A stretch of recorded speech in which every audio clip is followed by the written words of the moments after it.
Monsoon सत्र तक 10 से 4 टाइमिंग को लेकर अपना बयान देती रह गई, लेकिन हुआ कुछ नहीं। स्थानांतरण है, पदस्थापन है या अनुकंपा का लाभ देना है, इसके लिए कमेटी का खेल क्यों कर? अभिभावक, बच्चे सभी की टकटकी निगाह जो है शिक्षा विभाग पर टिकी हुई है। स्थानांतरण की बाट जो रहे हैं उनको देने के लिए विभाग उसको उलझा के सबकी बात करने लगती है और कहीं ना कहीं ये नहीं देने के लिए जो है एक बहानाबाजी हो रहा है। नमस्कार, दर्श न्यूज देख रहे हैं आप और मैं हूं आपके साथ दक्षा प्रिया। शिक्षकों का मुद्दा इन दिनों जोरों पर है। स्कूल टाइमिंग को लेकर हो, शिक्षकों की ट्रांसफर पोस्टिंग को लेकर हो या फिर अन्य मुद्दों को लेकर हो, लगातार ये बातें जो हैं वो सदन में भी उठती हुई दिखाई दी और ऐसे भी काफ़ी ज़्यादा इसको लेकर चर्चा हो रही है। ऐसे में बात करने के लिए हमारे साथ शिक्षक नेता शशि रंजन सुमन सर मौजूद हैं। इनसे बातचीत करते हैं। सर, जिस तरीके से लगातार शिक्षकों का मुद्दा उठ रहा है, सबसे पहले तो बात करेंगे स्कूल टाइमिंग को लेकर। स्कूल टाइमिंग को लेकर लगातार जिस तरीके से चर्चा हो रही है और उस पर सवाल भी उठ रहे हैं, क्या कहें?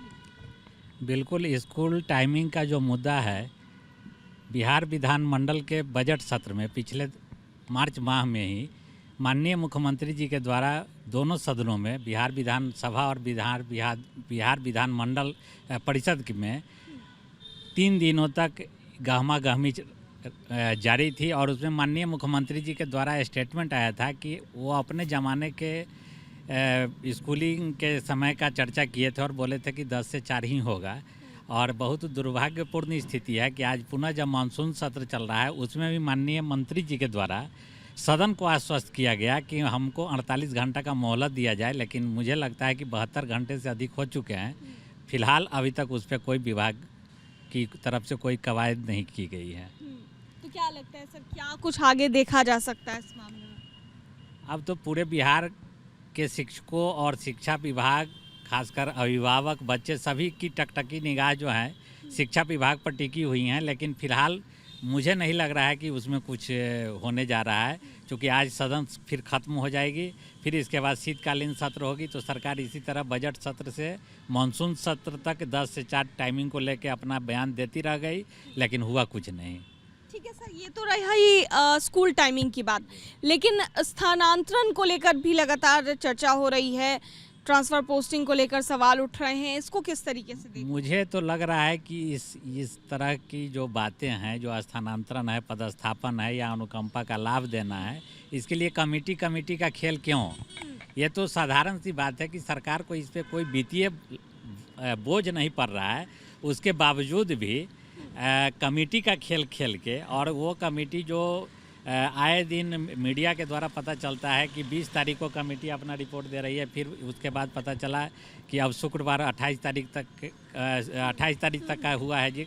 लेकिन मुझे नहीं लग रहा है कि अभी इस पे कोई विभाग जो है एक ठोस निर्णय लेने की स्थिति में है, क्योंकि इसमें निर्णय लेने वाली कोई बात भी नहीं है। शिक्षकों का स्थानांतरण का मुद्दा भी बिहार विधानसभा में जब माननीय शिक्षा मंत्री चंद्रशेखर जी हुआ करते थे, उस समय से सॉफ्टवेयर की बात हो रही है।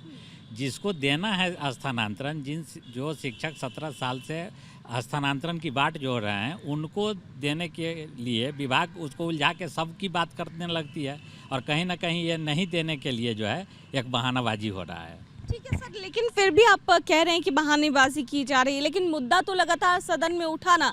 शिक्षा मंत्री हो या फिर जो भी शिक्षक नेता हो, जो शिक्षक कोटे से गए हुए हैं MLAs, उन्होंने इसको लेकर के सवाल उठाए हैं। बिल्कुल, सवाल तो उठाए जा रहे हैं, लेकिन इसका परिणाम जो है शिक्षक देखना चाह रहे हैं, क्योंकि स्थानांतरण या पदस्थापन जो सक्षमता पास करके विशिष्ट शिक्षा की बात मतलब बाट जोड़ रहे हैं विगत 6 महीने से, तो उनका रिजल्ट जब दे दिया गया, आनन फानन में परीक्षा ली गई, तो उनका पदस्थापन भी सब समय होना चाहिए। अब सारे शिक्षक जो है सो ऊहापोह की स्थिति में, और ऐसे में निश्चित रूप से पठन पाठन प्रभावित हो रहा है। तो ये तो सरकार को शिक्षा विभाग की जितनी भी समस्याएं हैं, अगर माननीय MLC के द्वारा या किसी विधायक के द्वारा इस पर सवाल किया जाता है, तो निश्चित रूप से इस पर विभाग को संज्ञान लेते हुए उसका निराकरण करना चाहिए था। बेंच डेस्क घोटाले को लेकर भी सवाल उठाए गए हैं। बहुत सारे घोटाले हुए हैं, जैसा कि आए दिन आ रहा है, समरसेबुल वाला बात हो रहा है, हर जगह हर ज़िले में ये अखबार के सुर्खियों में आज है ये सब। तो इस पर सरकार को एक मतलब जांच कमेटी बैठानी चाहिए और उसका निराकरण करना चाहिए। अच्छा, एक और सवाल पूछना चाहेंगे। स्नातक का चुनाव सर अभी होने वाला है और इसको लेकर के कई नामों की चर्चा हो रही है। जहाँ तक तिरहुत की अगर बात करें तो अभिषेक झा जो कि जेडीयू के प्रवक्ता हैं, उनकी भी चर्चा हो रही है, लेकिन आपकी पत्नी के चुनाव लड़ने की भी चर्चा काफ़ी तेज़ है सर। जैसा कि तिरहुत स्नातक निर्वाचन क्षेत्र का उपचुनाव होने जा रहा है और उसके मतदाता बनाने की प्रक्रिया सोमवार 29 तारीख से किया जा रहा है चुनाव आयोग के द्वारा।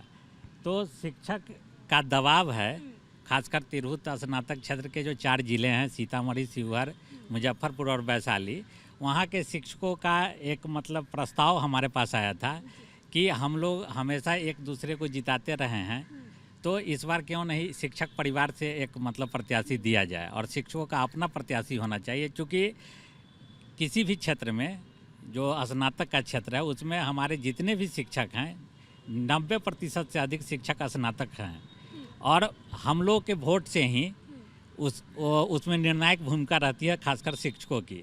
तो ये चारों जिला के कुछ शिक्षकों का प्रस्ताव आया है और हम लोग इस पे चर्चा किए हैं। हमारी कोर कमेटी है, फिर अन्य कई संगठनों के शीर्ष नेताओं से हमारी बात हुई है और उसके बाद हुआ कि पहले जो स्नातक मतदाता बनाने की प्रक्रिया 29 तारीख से है पूरे अगस्त भर, इसमें तमाम शिक्षकों से हमने अपील किया है, वह किसी भी कोटि के शिक्षक हैं वो पहले मतदाता बनावे, फिर इसकी हम लोग समीक्षा करेंगे और अगर शिक्षकों का समर्थन रहा तो निश्चित रूप से शिक्षक परिवार से एक उम्मीदवार निश्चित रूप से इस बार होगा। चलिए, बहुत बहुत धन्यवाद सर हमसे बात करने के लिए। तो शिक्षक नेता शशि रंजन सुमन सर से बातचीत हो रही थी। जिस तरीके से शिक्षकों के मुद्दे इन दिनों जोरों पर हैं, इसको लेकर के क्या कुछ कहते नजर आए हैं शशि रंजन सुमन सर, साफ तौर से आप सुन रहे थे। कैमरा पर्सन ऋतिक के साथ मैं दक्षा प्रिया, दर्श न्यूज़, पटना।